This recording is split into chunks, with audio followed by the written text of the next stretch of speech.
Hello guys, আজকে আমি আপনাদেরকে শেখাবো সহজ গুটি, ইজি গুটি মিস হয় কেন, মিস হওয়ার গোপন রহস্যটা কি। তো মিস হওয়ার অনেকগুলো কারণ আছে, তার মধ্যে মেইন যে কারণ, সেই কারণগুলো আজকে আমি আপনাদেরকে ব্যাখ্যা করব এবং দেখিয়ে দেব, বুঝিয়ে দেব, এবং এর যে গোপন রহস্য সেটা আমি আপনাদের মাঝে শেয়ার করে দেব। এটা অনেকেই জানে কিন্তু বলে না। তো আমি আপনাদেরকে সবগুলো ফাঁস করে দিচ্ছি। দেখুন, সহজ গুটি বা ইজি গুটি মিস হওয়ার আসলে রহস্যটা কী। অনেকেই কিন্তু স্ট্রাইক এভাবে ধরে, আর এই যে মারার সময় কিন্তু স্ট্রাইক এরকম এই যে নড়ে যায়, আর এই নড়ে যাওয়ার পরে কারণে কিন্তু গুটি মিস হয়। তো এটা একটা কারণ। আবার অনেক সময় স্ট্রাইক টাল থাকে, স্ট্রাইক এই দেখেন, এই যে স্ট্রাইক এটা দাগড়া ঘাগড়া থাকে, এই কারণেও মিস হয়। আবার অনেক সময় গুটিও আপনার টাল থাকে, যার কারণে মিস হয়।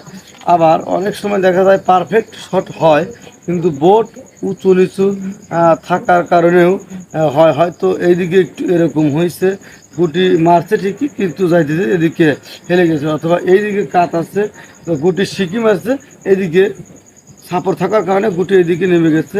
আর মেইন যে কারণ সেটা হচ্ছে, আপনি নিরিখ করলেন ঠিকই, আপনার টোকা যদি আনশিওর হয় তাহলে কিন্তু সেক্ষেত্রেও আপনার গুটি মিস হয়ে যাবে।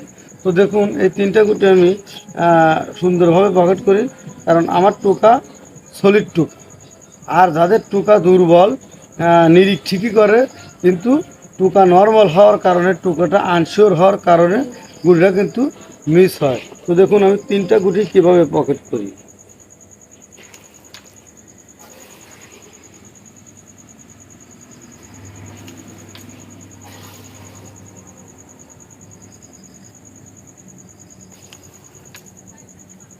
হ্যালো গাইস, আপনারা দেখলেন আমি কিন্তু খুব সুন্দরভাবে তিনটা সহজ গুটি পকেট করলাম। এরকম তিনটা কেন 19টা দিলেও আমি পারবো।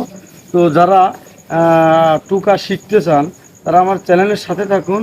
আমি আপনাদেরকে খুব সুন্দরভাবে টুকা সুন্দর হওয়ার যে রহস্য সেটা আমি পরবর্তী ভিডিওতে আপনাদেরকে দেখিয়ে দেবো এবং বুঝিয়ে দেবো প্র্যাকটিক্যালি।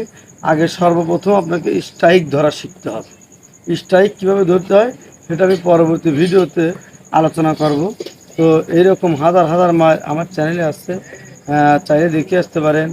আর যদি নিত্য নতুন মাছ শিখতে চান অবশ্যই বেল বাটনটি অন করে রাখবেন। ভালো থাকুন, সুস্থ থাকুন।